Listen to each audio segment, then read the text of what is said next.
In the drought-stricken Texas Panhandle of 1894, everyone in Dry Creek was gathering firewood before winter. But Amos Calder was doing the opposite, building a second wall around his cabin with dry straw, broken stalks, and rough timber. From the road, it looked less like protection and more like a giant fire waiting for one careless spark. When Sheriff Warren Pike came to inspect it, he asked the question Amos could not honestly answer.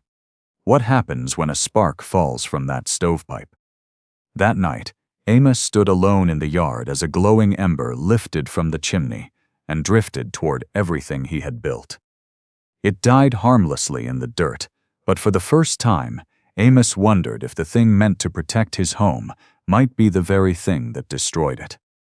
Tell us where you're watching from, and if this story speaks to you, please like and subscribe to help us reach 1,000 subscribers and keep these stories coming. By the autumn of 1894, the Texas Panhandle had lost nearly every soft color it once carried. The grass around Dry Creek had faded from green to a tired yellow-gray.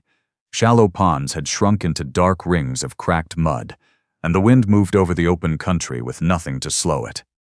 Ranchers had begun shifting cattle toward better grazing ground near the rail spur before winter arrived. Every useful piece of wood mattered now. Mesquite limbs, dead cottonwood, broken fence rails, wagon boards that could no longer hold an axle. People burned whatever would burn. That was why Amos Calder drew attention. Amos was 52, tall and lean from years of lifting wagon wheels, repairing barn doors, and working with timber under a hard Texas sun. His face was narrow and weathered, his nose slightly crooked from an old work accident, and his brown-gray hair had gone silver at the temples. He lived alone at the northern edge of Dry Creek in a small lumber frame cabin he had built years earlier from boards hauled in after the railroad came through. Almost alone. Bristle lived there too. The old cattle dog had a blue-gray coat mottled with rust, a muzzle gone nearly white, and one ear that stood upright while the other folded at the tip. Bristle had grown slow with age, but he still followed Amos from one side of the yard to the other, as if there remained some unfinished job between them. While other men stacked firewood, Amos began setting posts. He placed them nearly 3 feet away from the cabin walls on the north, west, and south sides. Then he connected the posts with rough strips of wood, building a loose lattice around the house. People passing on the road slowed their horses. Some stared. Amos kept working. A week later, he began hauling in wheat straw, broken stalks, and chaff left over after threshing. It was not good hay. Most ranch owners had no intention of saving it for winter feed. Still, from a distance, that distinction did not matter. It looked like Amos Calder was burying his house in dry grass. At the Dry Creek Saloon, somebody said Amos was building a torch large enough to be seen from Oklahoma. The joke spread faster than the explanation. Amos heard it eventually. He did not answer. Instead, he stood beside the western wall one afternoon, with his hand pressed against one of the new posts, feeling the faint vibration as the wind leaned into the frame. Bristle sat several feet away. The dog looked toward the cabin, then toward Amos. For a moment, Amos stopped working. There was something unsettling about seeing the house inside another unfinished shape. The cabin had always seemed small but solid. Now it looked hidden, almost enclosed. He told himself that was the point. But he did not start hammering again right away. The matter became more serious when a rancher from south of town complained to Sheriff Warren Pike. Warren was 54, broad through the chest and middle, with pale blue eyes, closely cut gray-blonde hair, and a heavy mustache trimmed straight at the ends. He had the patient expression of a man who had spent years listening to neighbors explain why their problem was entirely someone else's fault. He rode out to Amos's property near sunset. "This the feed people are talking about?" Amos reached into one of the piles and handed him a fistful of dry stalks. Not feed. Warren crushed the material between his fingers. It broke easily. Dry enough. That's the idea. Warren looked at the lattice, then at the cabin, then at the surrounding grassland. Dry enough to burn, too. Amos said nothing. Warren walked toward the chimney side of the house and studied the distance between the stovepipe and the unfinished outer frame. What happens when a spark comes down from there? Amos followed his gaze. He had considered the question. He had not yet solved it. That part isn't finished. Warren turned. That wasn't what I asked. Amos's thumb found the edge of the steel pocket watch inside his vest. He rubbed it once, an old habit that appeared whenever an answer took longer than he wanted. I'll deal with it. Warren did not argue. That be wise. He rode away before dark. That night Amos stood outside after feeding the stove. The temperature had fallen quickly after sunset. Bristle sat beside him, close enough that one shoulder touched Amos's boot. A tiny orange spark rose from the stovepipe. The wind caught it. For one brief second, it drifted toward the unfinished lattice. Amos watched without breathing. The spark fell short and vanished against the bare earth. Nothing burned. Nothing even smoked. Still, Amos remained in the yard long after the darkness had swallowed the place where it landed. Behind him stood the cabin. Around it stood the second wall. For the first time since he had begun building it, Amos wondered whether a man could protect something so fiercely that he ended up placing it in greater danger. And once that question entered his mind, it refused to leave. Behind Amos Calder's cabin stood 4 cottonwoods that had no business looking important. They were not especially tall. One had died back along half its crown during the drought, and 2 others had begun dropping leaves before summer was properly finished. Their bark was split and pale in places, and every hard north wind seemed to take a little more from them. To anyone else in Dry Creek, they were firewood waiting to happen. Calvin Morrow said as much. Calvin ran cattle south of town and had the square shoulders, thick neck, and sun-darkened face of a man who spent more time in a saddle than indoors. His beard came in reddish-brown along the jaw, and his hat always seemed to sit too low over his eyes, whether he was bargaining for livestock or talking about rain. He rode out one morning and pointed toward the trees. I'll give you fair money for all 4. Amos did not look up from the hinge he was filing. No. Calvin glanced at the dead limbs. You know half that wood won't see another spring. I know. Then why let it stand? Amos tested the hinge against the barn door. Because it's mine. That answer ended the conversation, but it did not satisfy Calvin. It satisfied almost no one. By noon, Bristle had settled beneath the porch in a patch of weak sun. The old dog rose once, slowly, crossed the yard, and paused beside a weathered chair near the wall. Miriam's chair. Bristle sniffed one leg, circled once, then continued toward the cottonwoods. Amos watched from the doorway. Years earlier, Miriam had planted those trees when the cabin still smelled of new-cut lumber. She had carried water to them in dented buckets through 2 dry summers and once argued with Amos for half an hour because he wanted to move one sapling 6 feet west. Give them time, she had said. One day they'll break the north wind. Amos had laughed then. Not cruelly. Just because the trees had barely reached his shoulder. Miriam had not lived long enough to see whether she was right. That was the part Amos never explained when people asked why the trees still stood.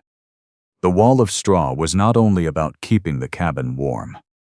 If the cabin held heat better, Amos could burn less wood. If he burned less wood, he would not have to cut the cottonwoods. It was a small logic, almost embarrassing when reduced to words. So Amos kept it to himself. That afternoon, a freight wagon rolled up the road, trailing a low curtain of dust. Tomas Ibarra climbed down from the seat. Tomas was 40 shorter than Amos and built thick through the chest and arms. His face was broad and square, his black hair already streaked with silver, and a short goatee sharpened the shape of his chin. He wore a dusty cream shirt beneath a deep rust-colored vest and carried himself like a man who trusted materials more than promises. He had hauled freight across enough Texas roads to know what failed under weight, water, heat, and neglect. Tomas walked around the unfinished outer frame without saying anything. That alone made Amos suspicious. Most visitors either joked or asked questions too quickly. Tomas stopped at the western side, reached into the lattice, and pulled out a handful of straw. He squeezed it. Then he looked at the gap between the straw and the cabin. What happens when rain drives in from the west? Amos leaned against a post. The outer layer will be thick enough. Tomas looked at him. Thick isn't the same as dry.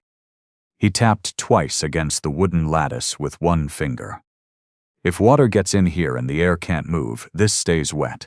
Maybe not on the outside, inside. Amos folded his arms. Tomas continued. Wet straw settles, it molds. Then the timber starts holding damp where it shouldn't. Amos's jaw tightened. The problem was not that Tomas sounded arrogant. He did not. The problem was that he sounded reasonable. Amos hated reasonable objections more than insults.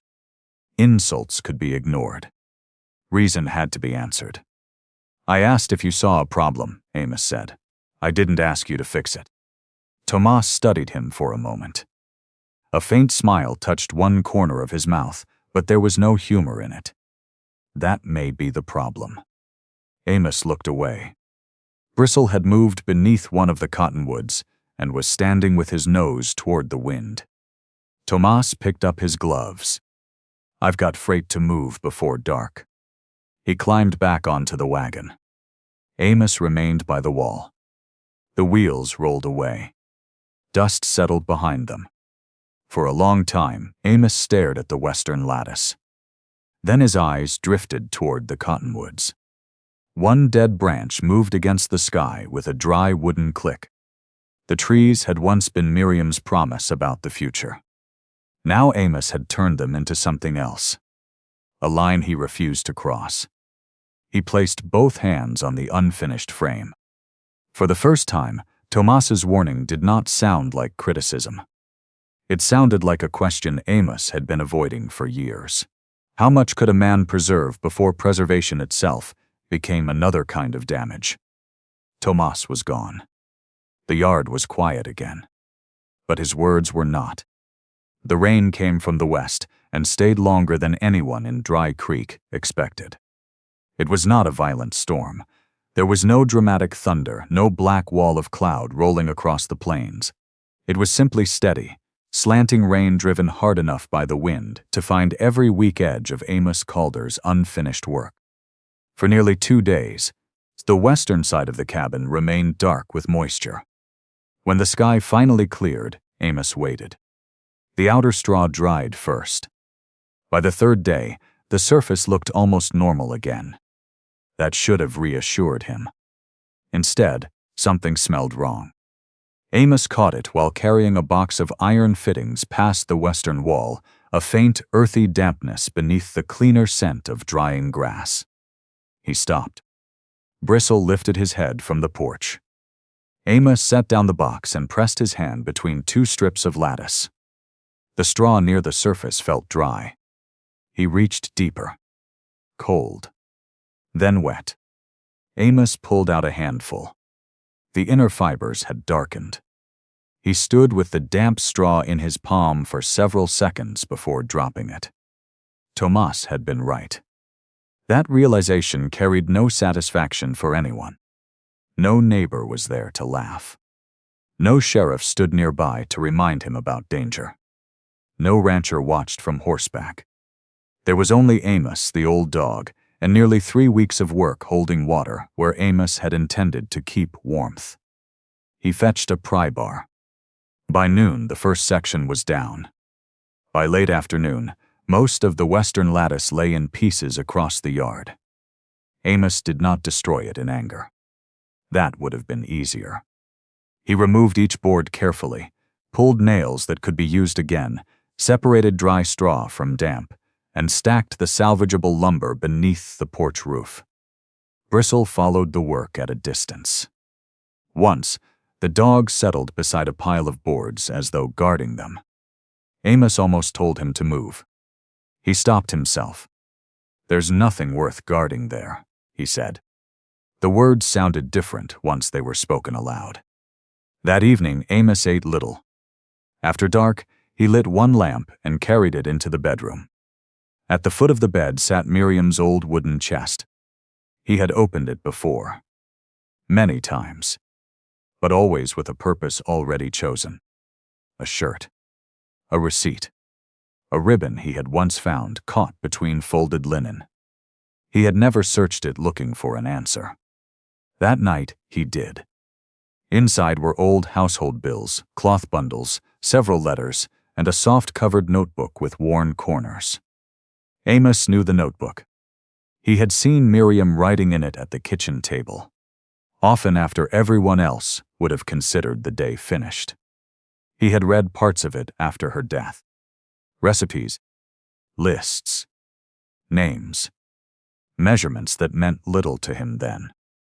This time he slowed down. Several pages contained rough sketches of sheds and wall sections. Beside them were notes about timber lattice, stock waste, clay-rich mud, and structures used by Miriam's German relatives in central Texas. There was no complete design. No secret method waiting neatly for him. Only observations. Short instructions. Corrections. Things someone had learned because something else had failed first. Amos turned another page. 3 lines were written close together. Keep plant matter off the main timber. Let wet air leave. Mud takes the wind first. He read them twice. Then came another sentence, underlined 2 times. Never let the straw become the wall. Amos leaned back in the chair. For several minutes, he did not move. The mistake became obvious all at once. He had built thickness. Miriam's notes described separation. He had packed material tightly. Her notes depended on air movement. He had treated straw as the barrier itself. The old method treated straw as only one part of a larger system. Amos looked toward the dark window. Outside, pieces of his dismantled wall lay scattered beneath the moonlight. For the first time since Miriam died, the notebook did not feel like an object from the past. It felt unfinished. The next morning, Amos wrapped it in cloth and rode toward Tomas Ibarra's place. Tomas was sorting freight straps beside his wagon when Amos arrived. He glanced up. Amos dismounted, walked over, and placed the notebook on a crate between them. Tomas looked at it. Then at Amos. Neither man spoke for a moment. Tomas opened the cover. He read one page, then another. His expression changed, not dramatically, but enough. Did Miriam write this? Amos nodded. Tomas ran a finger beside one of the sketches without touching the ink. She knew what she was looking at. Yes. That single word cost Amos more than an apology would have. Tomas turned another page. Amos remained standing beside the crate. He had spent years keeping Miriam's things safe by keeping them close. Now another man was reading her handwriting, in the morning light. And somehow, for the first time, Amos did not feel that anything had been taken from him. Amos and Tomas began again before the ground had fully dried. This time, Tomas refused to let speed become part of the plan. The western side came first. They moved the new lattice farther from the cabin, leaving a clear airspace between the house and the outer structure. Tomas checked the gap by eye, then with his folding wooden rule, then by eye again. Amos watched him. You measure everything twice? Only the things I don't want to build 3 times. Amos almost smiled. Almost. The lower sections were raised on flat stones and scraps of good lumber, so the straw would not sit directly against damp earth. Instead of packing the material tight, they divided it into smaller sections between the lattice strips. Every time Amos pushed in another armful, Tomas pulled some back out. Too tight. It'll settle. Exactly. Again. Too tight. By the third day, Amos stopped arguing every time. That was progress, though neither man said so. The mud plaster came next. Tomas mixed clay-rich soil with sand, water, and chopped fiber until the mixture held together without becoming heavy. His sleeves were rolled high, his rust-colored vest hanging from a fence post while he worked. Amos handled the lattice and stonework. They left the section nearest the chimney noticeably different. No straw. No chaff. Amos used stone and packed earth around the vulnerable area, leaving wider clearance beneath the stovepipe. When Warren Pike passed on the road that afternoon, he slowed his horse long enough to notice the change. He did not stop. He only raised 2 fingers from the reins. Amos returned the gesture. That was enough. By late afternoon, Tomas stood at the northern wall and pushed both hands into a section Amos had just filled. Then he pulled out nearly half of it. Amos stared at the loose straw falling around Tomas's boots. "You enjoy undoing my work?" "No." "You seem practiced." Tomas looked at the wall. "You're still trying to make it solid. It needs to hold. It needs to breathe." Amos reached for another bundle. Tomas stopped him. "You can't keep a house warm by strangling it." The words landed harder than either man expected. Amos's hands remained around the bundle. For several seconds, the only sound came from the wind moving through the cottonwoods behind the cabin. He thought of the chair near the porch, the chest in the bedroom, Miriam's notebook, the 4 trees he would not cut, the rooms he had hardly changed since she died. Even the hooks where her coat had once hung remained in the same place, empty but untouched. Amos loosened his grip. Tomas looked away first. They went back to work. Neither mentioned the sentence again. By the end of the week, the western wall had changed completely. It no longer looked like a pile of straw trapped behind boards. It looked more deliberate now.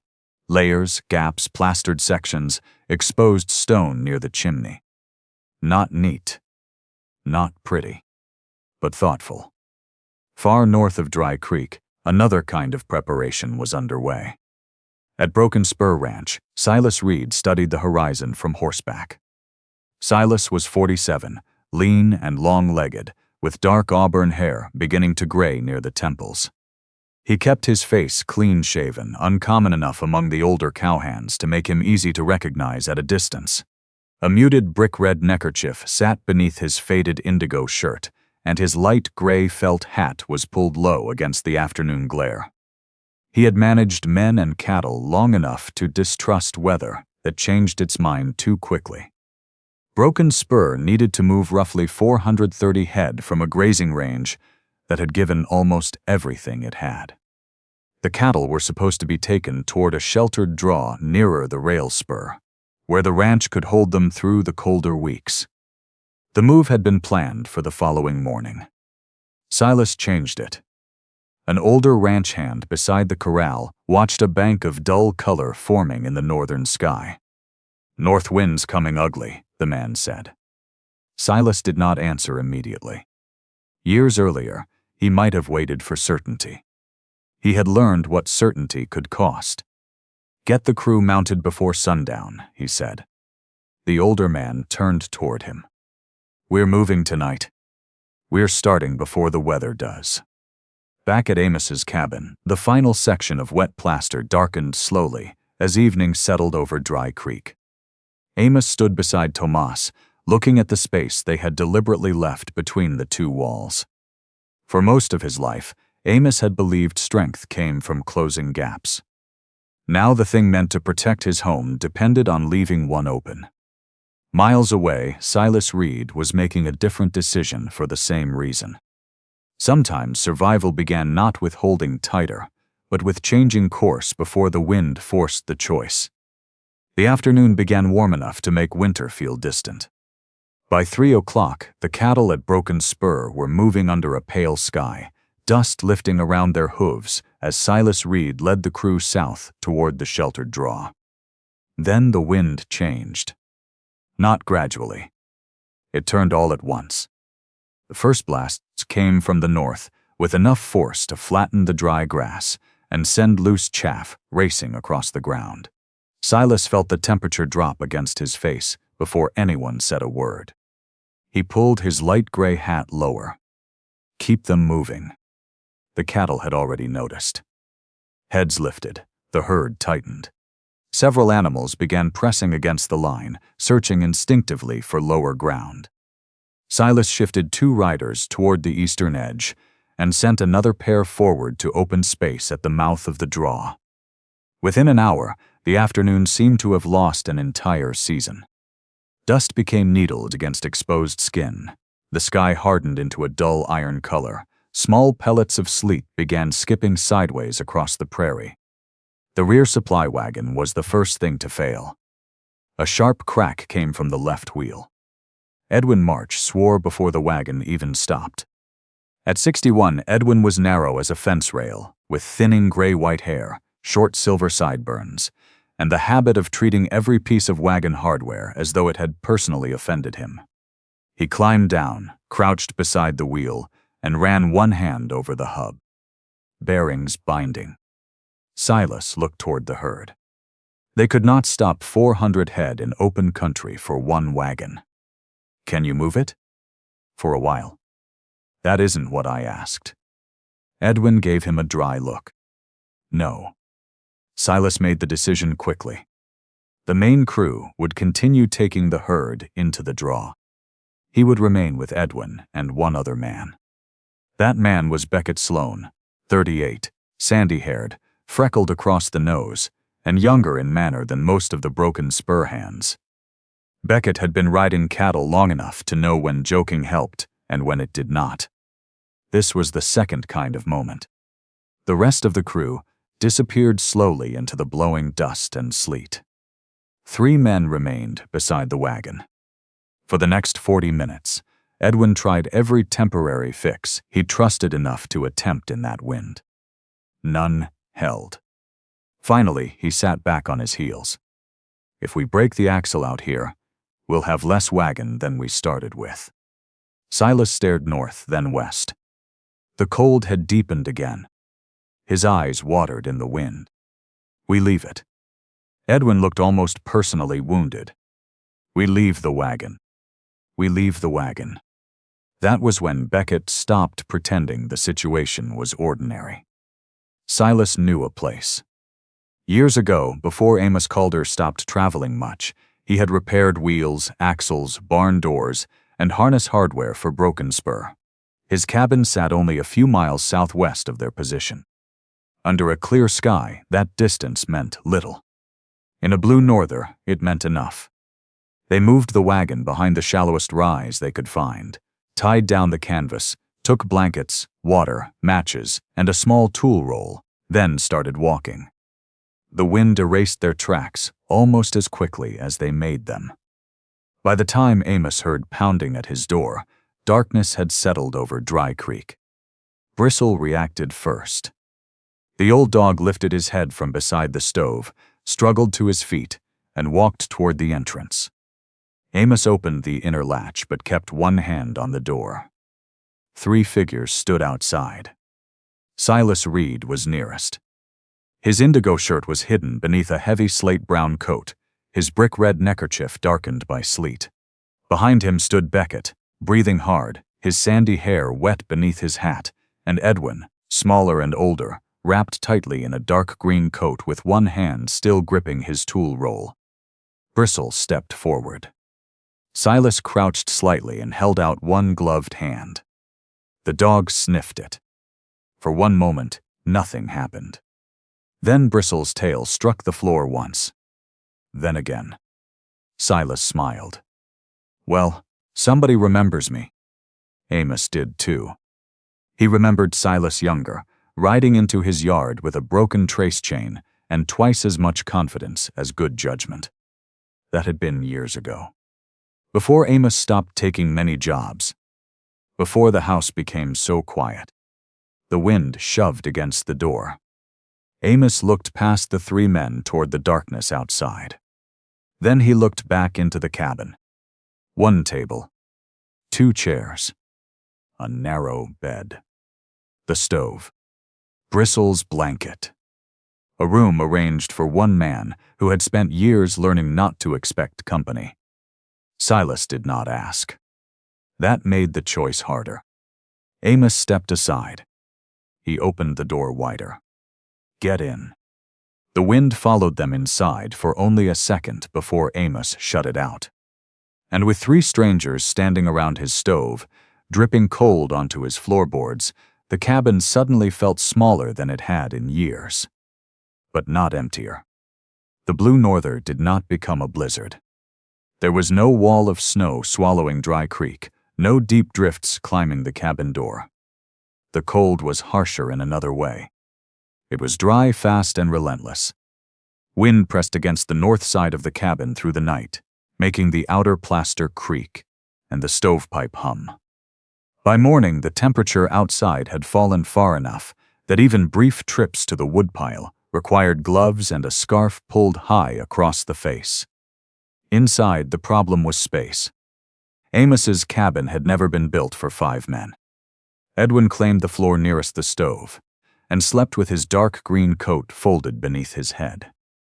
Beckett leaned against the wall under a blanket, long legs stretched toward the table. Tomas, who had come over before the worst of the wind and been unable to return safely, took one of the chairs and spent most of the night pretending not to be uncomfortable. Silas slept least of all. Every few minutes, he opened his eyes and looked toward the dark window. Amos knew what he was thinking about. The crew, the herd, the draw, whether the cattle had settled or scattered, whether one of the younger hands had made a bad decision after Silas left them.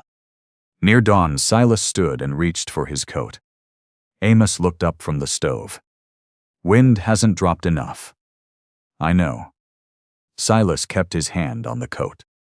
For several seconds, he remained standing. Then he let it go. That small surrender told Amos more about the man than any speech could have. Silas sat down again. Sometimes responsibility meant going out. Sometimes it meant understanding that going out would only create another person who needed saving. Amos checked the thermometer hanging near the table. Then he opened the notebook. Temperature. Time since the last wood was added. Wind direction. Condition of the north wall. He wrote slowly, using the same small columns Miriam had once favored. Beckett watched him from the floor. "You've been keeping track all night." "Mostly." Beckett glanced around the room. "The wall your idea?" Amos paused. "A piece of it." What was the other piece? Amos looked down at the notebook. The room had gone quiet enough that the stove could be heard settling around the fire.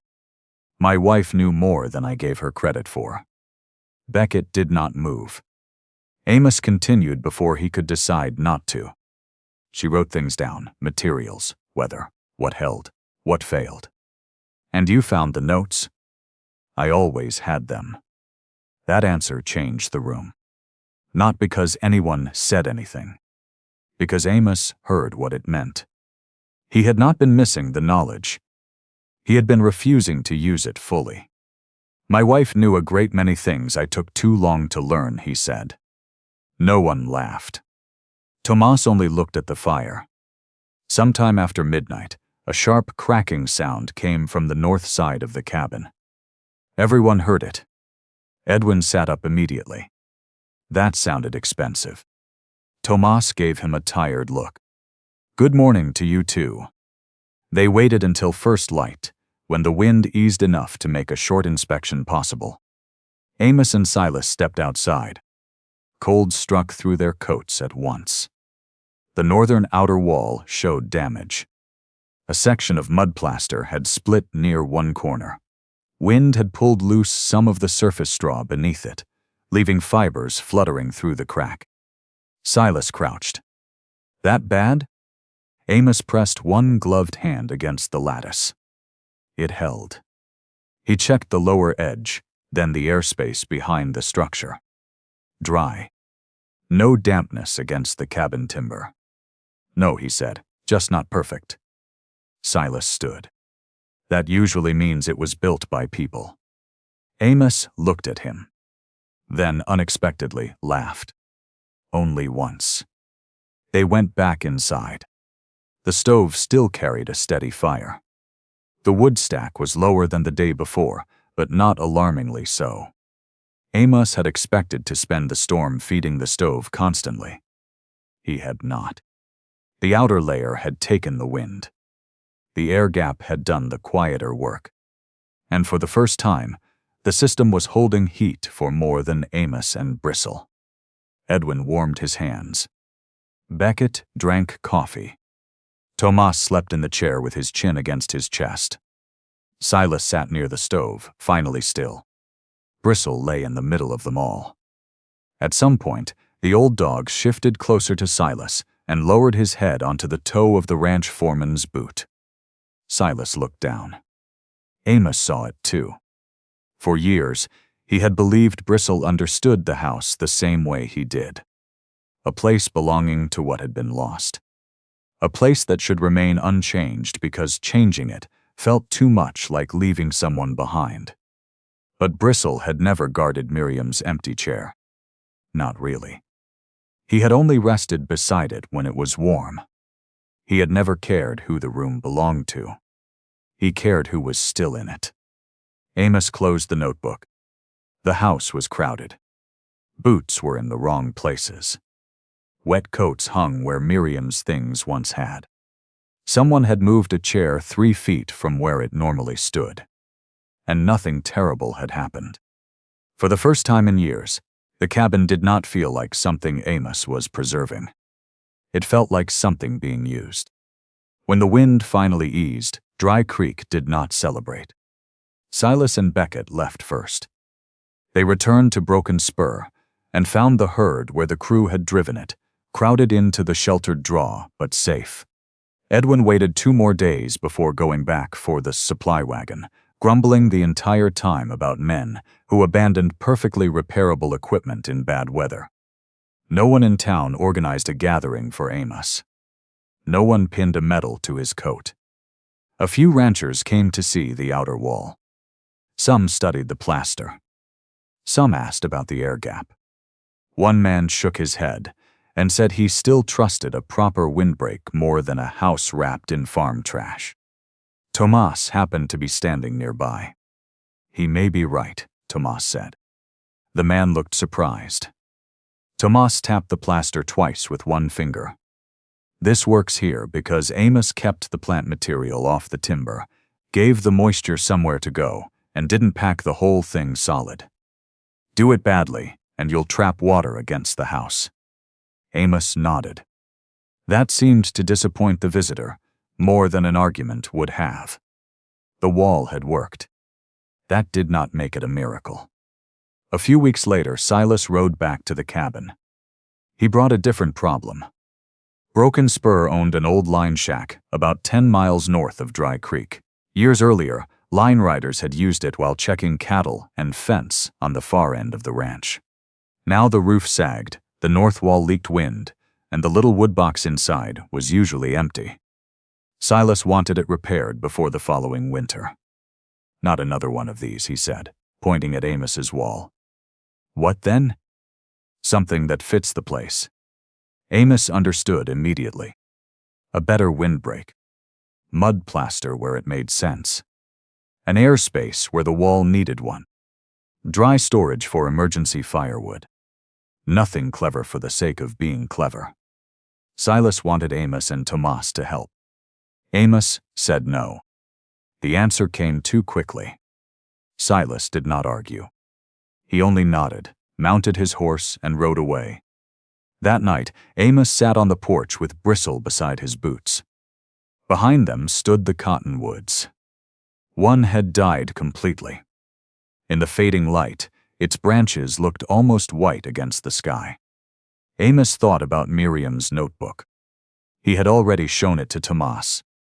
Still, the idea of using her knowledge somewhere else felt different. At home, the notes still belonged to them. Out on the range, they would belong to whoever needed them. That was the part Amos had not yet learned how to allow. Bristle shifted and rested his chin against Amos's boot.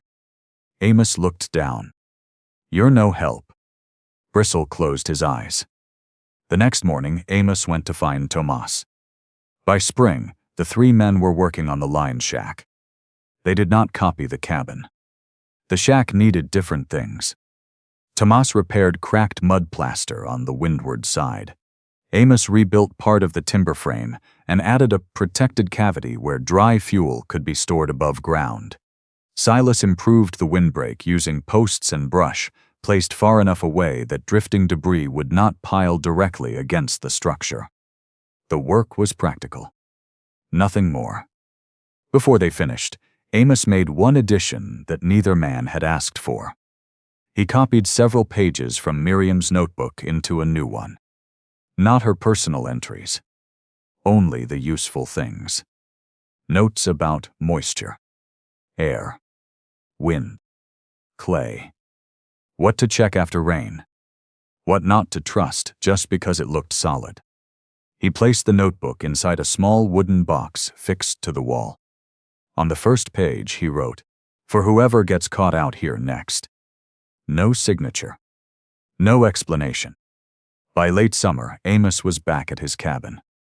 The dead cottonwood still stood behind the house. He had avoided looking at it for months. That afternoon, he carried out an axe. Bristle followed him halfway across the yard, then settled in the shade. Amos rested one hand against the trunk. Years before, cutting the tree would have felt like removing one more piece of Miriam from the world. Now he saw something else. The tree had already finished, becoming what Miriam planted it to become. It had broken the north wind for years. That mattered. It did not need to remain standing forever to prove it had mattered. Amos cut it down. He saved the straightest section of trunk and later used it to repair the old chair near the porch. The rest became firewood. That winter, some of it would warm the same room Miriam once sat in. Far to the north, part of her knowledge rested inside a line shack for people she had never met. Amos finally understood that preserving something did not always mean keeping it unchanged. Sometimes a thing lasted longer because someone was willing to use it. Change it. Pass it forward. At sunset, smoke drifted low from the chimney. The Panhandle turned copper beneath the evening light. Somewhere beyond the northern fields, the line shack still stood. Not as a monument to Amos.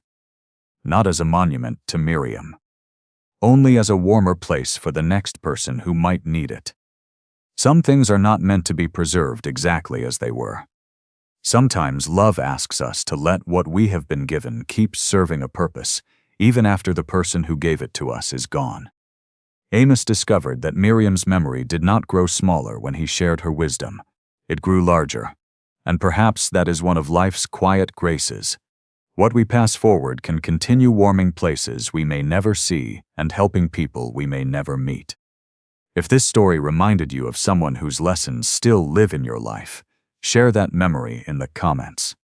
And if you'd like to hear more stories like this, please subscribe and stay with us. May you find peace in what you keep and courage in what it is time to pass on.